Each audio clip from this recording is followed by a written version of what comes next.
Oi gente, aqui é a Gisele, hoje eu vim conversar com vocês sobre o livro Flores para Algernon, mais uma leitura aí desse ano, que eu acabei optando por ler em e-book, mas a edição física desse livro é lindíssima, quem tiver a oportunidade de adquirir, eu recomendo bastante, é uma versão, assim, é uma edição muito bem trabalhada, com material muito bom, já tive a oportunidade, né, de ver, mas eu acabei optando pelo e-book, pelo que eu sempre falo aqui nos vídeos, não tenho espaço físico, né, para adquirir todos os livros que eu gostaria. Então, Flores para Algernon é um romance, né, a narrativa é um romance, ele é um romance epistolar, todo o livro é contado em forma de relatórios de progresso, relatórios médicos, e também é uma ficção científica. Normalmente eu não costumo ler tanta ficção científica porque não é um gênero que funciona muito bem comigo, mas esse aqui, de tanto falarem bem, eu já vi muitos vídeos aqui, né, super recomendando. Eu entrei em uma leitura conjunta no Instagram sobre desse livro, a gente fez um grupo. Ele é, para quem não conhece, né, esse livro aqui, ele é um clássico norte-americano. Ele foi lançado, né, originalmente foi publicado na década de 60 e ele vai abordar é uma cirurgia, né? É um experimento, na verdade, cirúrgico que está sendo trabalhado aí em animais e pela primeira vez ele vai ser usado em um ser humano para aumentar o QI. Então ele vai tratar bastante sobre essa intervenção da ciência, né? Até que ponto a ciência pode ir, até que ponto isso é ético, né? De você pegar um ser humano e aplicar esse tipo de intervenção. Então aqui a gente vai conhecer o Charlie, apesar do nome do livro ser Flores para Algernon, o nosso protagonista se chama Charlie, e ele é um adulto ali com seus 30 anos, ele tem uma deficiência mental, né? Ele tem um déficit desde criança, a família percebia que ele não se desenvolvia como as demais crianças, e quando a gente conhece ele adulto, ele não mora com a família, aos poucos nós vamos entendendo, né, como que é esse contexto, o que deu essa ruptura dele, e ele trabalha em uma padaria e frequenta uma escola para adultos. Ele tem o sonho de aprender a ler. Ele acha que se ele aprender a ler, as pessoas vão gostar mais dele, ele vai ser mais inteligente, ele vai ter mais amigos. Então, como eu havia falado, todo o livro, ele vai ser narrado em forma de relatório de progresso. O Charlie, ele é escolhido para ser o primeiro ser humano a receber, né, a fazer essa cirurgia.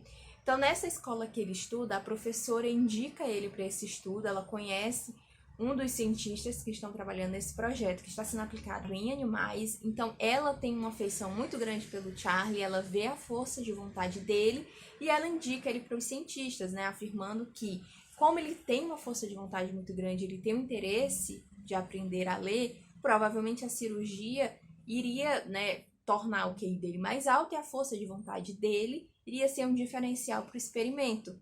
Então, conversam com ele, explicam os riscos e pedem autorização de uma pessoa da família. É aí que a família dele também começa a ser apresentada para a gente.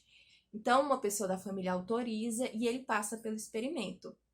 Eu achei que esse experimento iria ser mais da metade para o final do livro, mas não é, bem no começo. Então, os primeiros relatórios de progresso, cada capítulo é um relatório escrito pelo Charlie, porque faz parte do acompanhamento do experimento.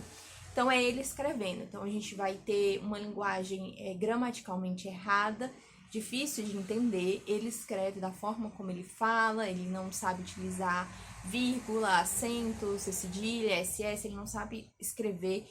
E quando você vai lendo, você vai meio que enganchando nessas partes, né? O que ele quis dizer aqui, até você pegar um pouquinho o ritmo da leitura. Depois da cirurgia, a gente consegue ver a evolução da escrita dele através dos relatórios e a gente vai começando a entender o que nessa cirurgia causa em um ser humano. O Algernon é um ratinho de laboratório.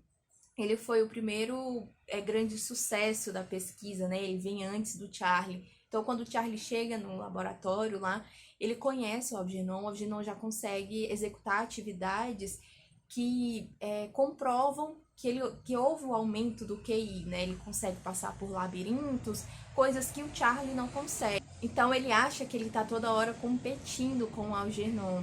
Né? O Algernon ele serve como se fosse uma base para o experimento, tipo, funcionou assim, vamos ver como que vai funcionar no Charlie. E aí a gente passa também a ter esses capítulos em que o Charlie narra a insatisfação dele, a irritabilidade por não conseguir ganhar do Algernon. Eles colocam tipo desafios para ele, né, fazer, e ele não consegue, até que ele passa pela cirurgia e ele continua não conseguindo ganhar do Algernon, porque essa cirurgia ela não tem um aumento imediato e ele fica super chateado, porque ele achava que ele iria fazer a cirurgia e já ia acordar inteligente, que ele já ia poder ir na padaria onde ele trabalha e contar para todo mundo que agora ele sabe ler, que ele sabe escrever, que eles podem ser amigo dele. E aí que entra o grande ponto do livro, que é essa percepção de mundo do Charlie, né? Antes da cirurgia, tinha uma inocência muito grande, e é possível a gente perceber essa inocência através dos relatórios. Ele vai narrando situações que a gente consegue interpretar que estavam zoando ele, né? Que as pessoas estavam tirando sarro dele, ele não entende, ele acha que todo mundo que tá próximo dele, que todo mundo que tá rindo dele, é uma pessoa que gosta dele, que tá ali porque quer ser amigo dele. Então ele tem essa carência, ele tem essa necessidade de se mostrar, né, capaz para as pessoas, e essa é a grande motivação dele. Ele também quer voltar para a família dele como uma pessoa inteligente, né? Ele sempre afirma muito isso.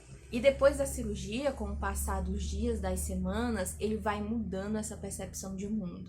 Ele vai começando a entender determinadas situações. E aí que o livro ganha uma carga emocional um pouco mais pesada, né? Um pouco mais triste, porque ele começa a perceber, ele começa a lembrar também de coisas que aconteceram com ele e que no momento ele não viu nenhuma maldade, mas que agora ele consegue entender que aquilo são pessoas ruins, né? São pessoas que abusavam da inocência dele. Também antes da cirurgia ele não era capaz de reter muita memória, né? Ele não tinha memórias de longo prazo assim muito bem definidas. E depois da cirurgia ele começa a ter essas memórias. Também é abordado um pouco a relação dele com mulheres, né? Há uma mulher que tem interesse por ele, depois aparece uma outra, e assim eles tentam abordar, né? O autor tentou trazer um pouco também dessa inocência dele, voltado para o lado amoroso, sexual. E aí o livro vai se desenvolvendo, é muito no início do livro a cirurgia. Eu queria ter visto um pouco mais do Charlie antes da cirurgia, através dos relatórios. Eu queria que a cirurgia tivesse demorado um pouco mais para acontecer, porque eu consegui me conectar mais com o Charlie antes, né? O Algernon é um personagem também muito presente, mesmo depois da cirurgia. Eles vão mostrando essa comparação de como que se deu no Algernon e como que se deu no Charlie.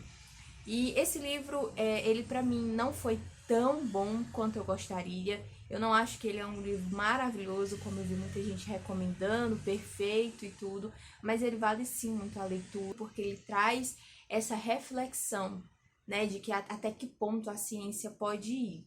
Eu achei isso muito interessante, mas eu não consegui ter a carga emocional que eu queria, né? As pessoas dizem que é impossível você ler esse livro e não chorar. Não teve nenhum momento em que eu quis chorar. Eu fiquei envolvida ali, eu queria entender o que ia acontecer com ele, mas é como eu disse, eu queria ter conhecido um pouco mais dele antes, né? Ter entendido um pouco melhor como que era a vida dele antes, tanto que afetava a vida dele, ele ter esse QI baixo, ele ter essa deficiência mental, né? Essa deficiência intelectual. Eu queria ter entendido um pouco mais. Apesar de que depois da cirurgia ele começa a lembrar os fatos e vai sendo contado pra gente como que era a vida dele antes, eu acho que eu queria ter visto mais. Eu fiquei com esse sentimento de, nossa, né? E aí, né? Como que era? O porquê que ele se submeteu a esse tipo de experimento? Além de querer se mostrar inteligente e baseado na inocência. Mas eu realmente queria ter visto mais. O final, não sei se todo mundo gosta, eu gostei bastante. Eu gostei da forma como o autor finalizou o livro. O desfecho que ele trouxe para vários personagens, porque a gente também vai conhecer a mãe, o pai e a irmã do Charlie. Tem os cientistas, tem essas mulheres que entram na vida dele e tem o Algernon. Então foi, assim, de forma geral, eu avalio o livro como muito bom, mas eu esperava mais. Eu gosto de drama, eu gosto de livros que me fazem chorar, de filmes também que me fazem chorar, então eu tava com essa expectativa muito alta de que seria um livro que eu ia chorar do início ao fim. Não foi bem assim, mas eu continuo recomendando bastante. A edição no Kindle tá maravilhosa, né, assim, muito boa. Eu sempre espero promoção para comprar, então eu costumo comprar esses livros normalmente aí entre 10 e 15 reais, o que compensa muito se a gente considerar que a edição física deve custar uns 30, 40 reais desse livro. Então, gente, é isso, assim, era uma resenha rapidinha só para conversar um pouquinho, falar um pouco sobre a minha experiência de leitura, o que eu achei de Flores para Algernon. Eu espero que tenha te incentivado a ler, se for o estilo de leitura que você gosta. Se você quer entender um pouco mais sobre o que aconteceu com o Charlie, eu deixo aqui minha recomendação, tá? Então a gente se vê no próximo vídeo.